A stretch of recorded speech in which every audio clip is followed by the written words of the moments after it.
آج FATF کی ایک اور بہت امپورٹنٹ شرط پوری ہو گئی جب پاکستان نے جو بین الاقوامی میوچول لیگل اسسٹنس بل ہے منظور کر لیا، یعنی کہ دوسرے ملکوں کے ساتھ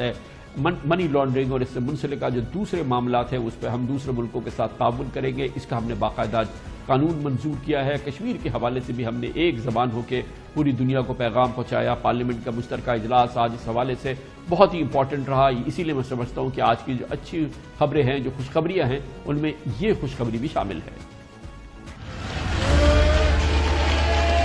Bill to enact a law for mutual legal assistance in criminal matters, Bill 2020, has passed by the National Assembly and not passed by the Senate. All those in favor say aye. All those who say no, I think ayes have it. Consequent, the motion is adopted. Consensus ہمارا Peoples party نون league والوں سے ہوا ہے۔ On national issues ہمارے اندر جتنے بھی اختلاف ہوں، this nation is one. اور ہم ایک زبان سے بات کریں گے۔ All those in favor say aye. All those against say no. I think ayes have it, and consequently the amendment is adopted. ایک اور آج کی بڑی شاندار خبر جس کا تعلق معیشت و کاروبار سے ہے۔ 21 فروری یعنی کہ تقریباً 5.5 ماہ بعد اسٹاک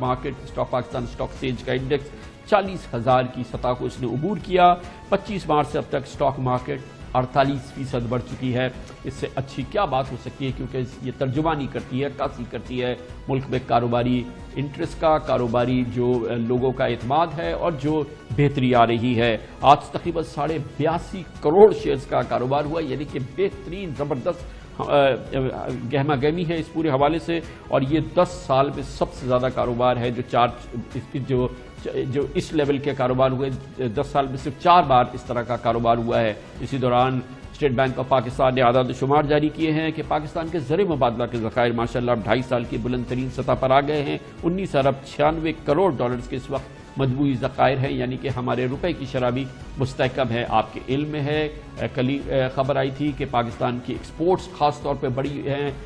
وہ جولائی کے مہینے میں پاکستان کے ریونیوز میں بہت بڑا اضافہ ہوا ہے جولائی کے مہینے میں، تو اس سے زیادہ خوشی کی کیا بات ہو سکتی ہے؟ اور جب اتنی خوشی کی بات ہو، اس کا مطلب ہے اللہ تعالیٰ کا فضل اور اس کا کرم شامل حال ہے۔ ہم سب کو مل کے سجدہ شکر بجا لانا چاہیے اللہ تعالیٰ کا، کیونکہ یہ بہت ہی کنسالیڈیٹڈ اور بہت ہی بہتر صورتحال میں ہمارا ملک آگے بڑھ رہا ہے الحمدللہ۔ اس پر بات کرتے ہیں اور اس کے لیے آج کی تمام مجموعی صورتحال پہ بات کریں گے۔ ہمارے ساتھ موجود ہیں وفاقی وزیر اطلاعات و نشریات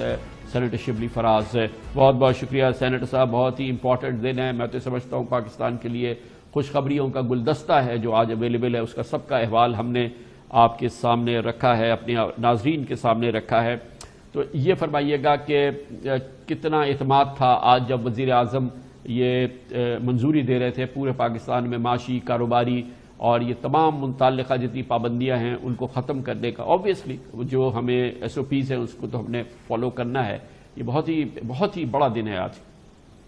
جی، اس میں کوئی شک نہیں کامران خان، اور سب سے پہلے اس طرح آپ نے بہت درست کہا کہ ہم اللہ کا شکر ادا کرتے ہیں کہ ہم آج ایک ایسی جگہ پہ کھڑے ہیں جس میں کہ کئی اچھے بڑے ملک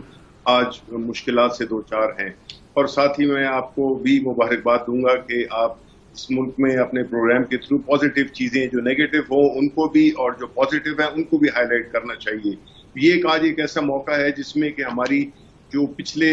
خاص طور پہ 6 مہینے سے 8 مہینے سے جو ہماری ایک جو مشکل صورتحال تھی اس کو جو ہے اللہ تعالیٰ کے فضل سے ہم نے کافی حد تک عبور کر لی ہے، جس میں کہ سب سے بڑی جو اکمپلشمنٹ ہے وہ کووڈ جیسے ایک خطرناک وبا سے جو ہم جس طرح سے ہم نبرد آزما ہوئے ہیں وہ ایک مثالی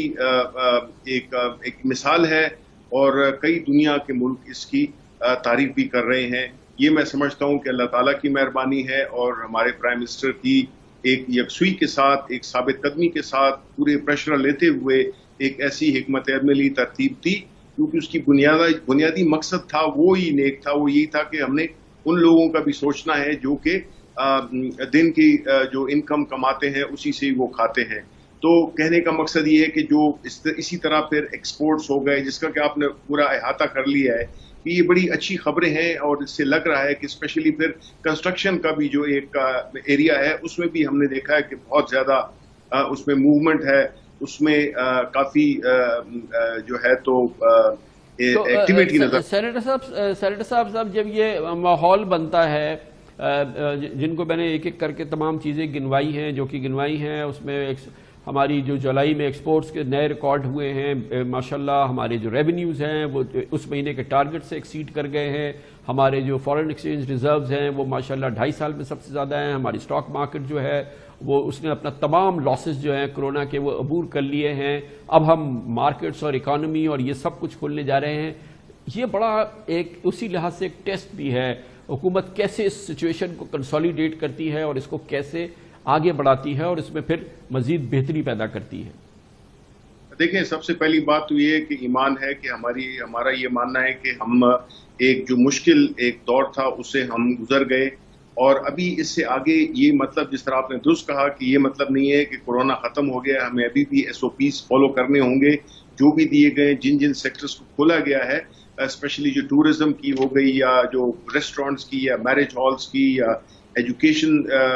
اسکولوں کی، اس میں SOPs کو فالو کرنا ہوگا، اور خاص طور پہ جو ماسک کا پہنا ہے وہ بہت ہی اہم ہے، وہ ہمارا چلتا رہے گا، کیونکہ ہم یہ بھی سمجھتے ہیں کہ ہمیں اتنا زیادہ کمپلیسنٹ نہیں ہونا چاہیے، کیونکہ ہم نے اور انٹرنیشنلی دیکھا ہے کہ یہ نیچے جا کر اور اس کا یہ دوبارہ بھی آ سکتی ہے اگر ہم نے بے احتیاطی کی۔ تو ہم اللہ سے یہ امید کرتے ہیں کہ یہ اس امتحان سے ہم گزر گئے ہیں، لیکن اس میں ہم بے احتیاطی نہیں کریں گے، اور اسی طرح ہم جس طرح عید میں ہم نے دیکھا کہ ایک پازیٹیو پچھلی عید سے کافی بہتر کمپلائنس تھی جتنے بھی SOPs کے تھے، تو اب ہم چاہتے ہیں کہ جی اس ملک کو آگے بڑھنا ہے، اس ملک میں سب نے اپنا حصہ ڈالنا ہے، جہاں تک اکانومی کا تعلق ہے، اس ملک کی ترقی ہے، اس ملک کی فارن پالیسی ہے، اس ملک کے جو بھی مشترکہ جو مسائل ہیں، جس طرح کہ آپ نے کور کیا کہ جو آج کونسل آف کامن انٹرسٹ کی میٹنگ ہوئی، اس میں بھی بڑا اچھا ماحول دیکھنے میں آیا، اور جو کچھ جو پینڈنگ ایشوز تھے وہ بھی ریزالو ہوئے ہیں۔ تو مقصد یہ ہے کہ اگر ہم مل جل کر اور ایک پازیٹیو فریم آف مائنڈ کے ساتھ اپنی حصہ ڈالیں تو یہ ملک بہت آگے جا سکتا ہے۔ اور میں یہ کہوں گا، یہ نہیں کہ میرا تعلق PTI سے ہے، میں تو یہ سمجھتا ہوں کہ جو پرائم منسٹر ہیں ان کی نیت ٹھیک ہے، وہ محنت کرتے ہیں، وہ غریبوں کا سوچتے ہیں، اور ہم یہ سمجھتے ہیں کہ جو بھی جب اللہ تعالیٰ کے بندوں کا سوچے گا تو پھر اللہ تعالیٰ کا بھی رحم اس ملک پہ، اس سوسائٹی۔ بالکل بالکل بالکل۔ سینیٹر صاحب یہ بتائیے گا کہ آج جو جوائنٹ سیشن ہوا ہے اس میں ہم نے یہ جو ایک اور FATF کی امپورٹنٹ ریکوائرمنٹ تھی، بہرحال انٹرسٹ تو پاکستان کا ہی ہے، یہ میوچل لیگل اسسٹنس بل جو ہے ہم نے منظور کر لیا ہے۔ اس سے پہلے ہم نے money laundering, anti money laundering bill منظور کیا، ہم نے نیشنل سیکورٹی کا UN سیکورٹی کاؤنسل کا بل منظور کیا۔ جتنے قوانین تھے ہم نے اب منظور کر لیے ہیں نا، اور اب کیا حکومت پاکستان کی توقع ہے کہ کیا ہم اب FATF کی شرائط پوری کر چکے ہیں، کر لی ہیں ہم نے تقریباً، اور آپ حکومت پاکستان کیا ایکسپیکٹ کر رہی ہے کہ اکتوبر میں جو پیرس میں میٹنگ ہے FATF کی، ہمیں انشاءاللہ گرے لسٹ سے چھٹکارا ملے گا؟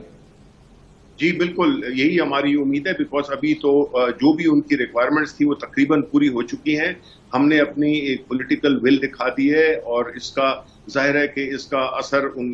جو میٹنگ ہوگی FATF کی تو اس میں ان ساری چیزوں کو دیکھا جائے گا کہ ہم نے کمپلائنس کر لی ہے، اور یہ کمپلائنس بنیادی طور پہ اگر دیکھا جائے تو ہمارے ملک کے لیے بہتر ہے، اور ہمیں آج کل آئسولیشن میں کام نہیں کر سکتے۔ ہماری جو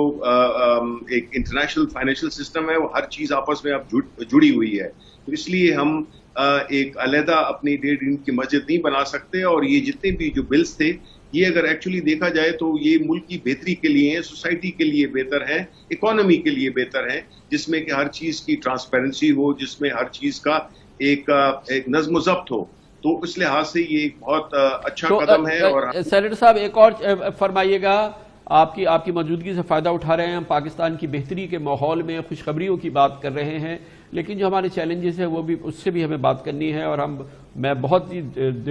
کھلے دل کے ساتھ حکومت کو کریڈٹ دیتا ہوں، خاص طور پہ پرائم منسٹر کو کریڈٹ دیتا ہوں، لیکن آپ بہت اچھی طرح سے مسئلہ سمجھتے ہیں۔ یہ انرجی کا مسئلہ جو ہے یہ باٹم لیس پٹ ہے ہمارے لیے، اندھا کنواں ہے ہماری معیشت کے لیے۔ 2 سال ہو گئے آپ کی حکومت کے، میں نہیں دیکھ رہا کہ اس میں کوئی میجر کوئی ڈیولپمنٹ پازیٹیو ہم نے دیکھی ہو، اور یہ بہت بڑا کنسرن ہے میرے لیے بھی، اور آئی ایم شیور کہ آپ کے لیے بھی ہوگا، لیکن کیا وجہ ہے کہ اس میں کوئی بریک تھرو نہیں ہو رہی ہے، اور یہ انرجی کے معاملے میں آپ کی حکومت ناکام ہوئی ہے؟ دیکھیں، اس میں کوئی شک نہیں ہے کہ وہ پروگریس جو کہ ابھی تک ہونی چاہیے تھی وہ نہیں ہے، لیکن میں آپ کو ساتھ ہی ساتھ میں یہ بھی بتانا چاہتا ہوں کہ انشاءاللہ آپ قریب میں ایک مہینے میں 1.5 مہینے میں آپ کو کچھ ایسی مثبت تبدیلیاں نظر آئیں گی جس سے کہ ہم اس جو اسپیشلی جو ہمارا جو سرکولر ڈیٹ کا جو ایشو ہے اس پہ ہم کافی حد تک اس پہ ہم قابو پا لیں گے. اور کم از کم یہ آپ کو پتہ ہے کہ جی یہ بنیادی طور پہ جو معاہدے ہوئے جس طرح سے چیزیں کی گئیں, اب میں اس کی تفصیل میں نہیں جانا چاہتا, لیکن آپ کا پوائنٹ بالکل درست ہے. ہم یہی امید کرتے ہیں کہ انشاءاللہ آپ کے کسی بھی پروگرام میں یہ ہمارا وعدہ ہے کہ ہم آپ ہی کے پروگرام کے تھرو اس یہ جو انرجی سیکٹر کا جو بنیادی سیریس مسئلہ ہے جس میں کہ جنریشن پہ صرف توجہ دی گئی ماضی میں اور ٹرانسمیشن اور ڈسٹریبیوشن کو بالکل اگنور کیا گیا, تو وہ چیزیں بھی اب ٹھیک کر رہے ہیں ہم. اب جس طرح آج رینیوبل انرجی جس کو کہ ماضی میں بہت ہی اگنور کیا گیا اور وجوہات ہم سب کو پتہ ہیں, تو اب رینیوبل انرجی کا جو سندھ حکومت میں بنیادی طور پہ انہوں نے کچھ آبجیکشنز تھیں وہ بھی دور ہو گئی اللہ کے فضل سے. اب میں سمجھتا ہوں کہ جو ہمارا انرجی کا سیکٹر ہے اس میں بھی میجر قسم کی تبدیلیاں اور امپرومنٹ آئے گی. اچھا, اور ایک اور بہت اہم معاملہ جو کہ جس میں آپ کی حکومت ناکام ہوئی ہے, پرائیویٹائزیشن کا پروگرام. شبلی فراز صاحب, آپ اکانومی کو بہت اچھی طرح سمجھتے ہیں, پی ٹی آئی کے ان چند لوگوں میں جو کہ آپ جن کی گرپ ہے ان معاملات پہ. سینیٹر صاحب, یہ معاملہ بھی بہت ہی تساہل کا شکار ہے, اور اسی سے جڑا ہوا معاملہ ہے ہمارے ایس او ایز کا, اسٹیٹ اون انٹرپرائزز کا. یہ سب ملا کے جو ہے ہمیں کاسٹ کر رہے ہیں تقریباً 600-700 ارب روپے ہر سال ہمارا یہ بوجھ ہے. اس میں بھی آپ کی کوئی کامیابی نہیں ہوئی. اتنی اچھی ہماری سچویشن بنی ہے, یہ کچھ خواب نہ دکھائیں, کچھ بتائیں کہ اس پر کچھ ہو رہا ہے, اس میں کچھ بہتری ہو رہی ہے. یہ ونس اگین آپ کی جو آبزرویشن ہے وہ درست ہے, لیکن میں اس میں تھوڑا سا ایک کلیریفیکیشن دینا چاہوں گا. وہ یہ ہے کہ مثلا ایک تو یہ ہے کہ جو پرائیویٹائزیشن کا عمل ہے ہمارے ملک میں ہسٹوریکلی بڑا کنٹروورشل اور کمزور رہا ہے. ہم نے جو بنیادی چیزیں کر رہے ہیں ہم اس میں اس لاس کو سمودن کر رہے ہیں جس سے کہ پرائیویٹائزیشن کا عمل شفاف بھی ہو اور اس میں زیادہ پیچیدگیاں نہ ہو. اب مثلا ہم 2 پروجیکٹس تھے, حویلی بہادر شاہ اور وکی, ان دونوں کی پرائیویٹائزیشن کا عمل بالکل 7 شارٹ لسٹ بھی ہو گئے تھے, تقریباً ہونے والا تھا, اور وہ ایک بہت بڑا پرائیویٹائزیشن کا پروجیکٹ تھا جو کہ تقریباً 2 سے 2.5 ارب ڈالر کا تھا, لیکن وہ کووڈ نے آ لیا اور اس کی وجہ سے وہ چیزوں میں تھوڑا سا اس میں پیچھے ہو گئے. پاکستان اسٹیل مل کا آپ نے ہمارا ریزالو دیکھ لیا ہے, اسی طرح ہم پی آئی اے کو بھی. تو یہ مسائل اتنے بڑے ہیں, لیکن ڈٹرمنیشن اگر ہم نے جی کووڈ کو ہینڈل کر لیا ہے نا, انشاءاللہ آپ کو اس سال کے اینڈ میں یہ بھی ایک بہت ہی پازیٹیو قسم کی چیز ملے گی, بیکاز پرائم منسٹر صاحب اس پہ بڑی یکسوئی کے ساتھ اور بڑی اس سے فوکس طریقے سے لگے ہوئے ہیں. روز میٹنگز ہوتی ہیں, فالو اپ ہوتا ہے, اور اس میں جو بھی وہ ایریاز ہیں جس میں کہ کمپلیکیشنز ہیں ان کو ہم کلیئر کر رہے ہیں. جس طرح کہ ہم نے کنسٹرکشن کو بھی کنسٹرکشن میں بھی ہم نے جتنی بھی جو این او سیز, اور اب آپ ایل ڈی اے میں 30 دن کے اندر آپ کو این او سی مل جاتا ہے, تو ہم یہ کر رہے ہیں. اور اس پہ انشاءاللہ اچانک آپ کو اوپر نیچے جو ہے نا اچھی خبریں ملیں گی, جس طرح کہ ابھی آپ نے جن کا کچھ کا ذکر آپ نے کر دیا ہے, اور انشاءاللہ یہ جس کی آپ نے نشاندہی کی ہے. جی معاف کیجیے گا سینیٹر صاحب, ایک بار پھر میں آپ سے پوچھنا چاہ رہا ہوں کہ آپ کو پرائم منسٹر کو ان کے بیانات ہم نے دیکھے ہیں, وہ کہتے ہیں کہ پاکستان کے لیے تباہی کا راستہ ہے. جو ہمارے فائنانس ایڈوائزر ہے وہ کہتے ہیں کہ یہ عذاب ہے. یہ جو انرجی سیکٹر ہے اس کی اتنی ہی پریشانی ہے نا جتنی کہ مجھے ہے, آپ کو ہے, حکومت کو. ایک بار پھر ہمیں بتائیے کہ پرائم منسٹر اتنے ہی پریشان ہیں نا اس انرجی سیکٹر میں جو اس کا تقاضا ہے. ڈیلی 1.25 ارب روپے یہ کھا رہا ہے ہمارا, 2,500 ارب کا ہمارا اس وقت سرکولر ڈیٹ ہو چکا ہے. پہلی بات تو یہ ہے کہ خان صاحب آپ کو جیسے پتا ہوگا کہ انرجی میں میرا خود بھی کافی میں نے کام کیا ہوا ہے. یہ اس میں کوئی شک نہیں کہ بہت ہی سیریس قسم کا مسئلہ ہے, اور میں یہ سمجھتا ہوں کہ پاکستان کا مستقبل, پاکستان کی ترقی کا مستقبل اسی سیکٹر سے جڑا ہوا ہے. ہم بہت ہر چیز کر لیں, لیکن جب تک ہماری بجلی مہنگی ہوگی اور اس میں تعطل ہوگا اور اس میں یہ سرکولر ڈیٹ اس طرح بڑھتا رہے گا, تو ہمارے لیے یہ اس پہ قابو پانا پھر ایک سٹیج کے بعد بڑا مشکل ہو جائے گا. ہم نے اس پہ پوری خان صاحب اس پہ لگے ہوئے ہیں, اور ہم یہ سمجھتے ہیں کہ اس کے جس طرح میں نے آپ سے کہا کہ انقریب آپ کو ہم ڈسپلیسمنٹ کر رہے ہیں, رینیوبل انرجی اس کو پروموٹ کر رہے ہیں, اور ایک پورا ایک پروگرام وضع ہو رہا ہے جس سے کہ ہم یہ پاکستان کا میں سمجھتا ہوں کہ یہ نمبر 1 پرابلم ہے. ایون جو قرضے ہیں وہ ایک اپنی جگہ پر، لیکن انرجی سیکٹر کا جو پرابلم ہے وہ نمبر 1 پرابلم ہے، اور خان صاحب اس کو نمبر 1 پرابلم کے طور پر ہی لے رہے ہیں. تو انشاءاللہ اس میں پروگریس ہوگی. ہماری خود بڑی اس میں ہماری تشویش بھی ہے، لیکن ایٹ دا سیم ٹائم ہم سمجھتے ہیں کہ اس کو ہم بہتر کر لیں گے. کم از کم اس وقت جو ہے جو بلیڈنگ ہو رہی ہے اس کو ہم کم از کم روکنا چاہتے ہیں، اور پھر دوسری سٹیج پہ ہم جانا چاہتے ہیں. تھینک یو سو مچ، بہت بہت شکریہ. سینیٹر شبلی فراز ہمارے ساتھ موجود تھے، حکومت پاکستان کی ترجمانی کر رہے تھے.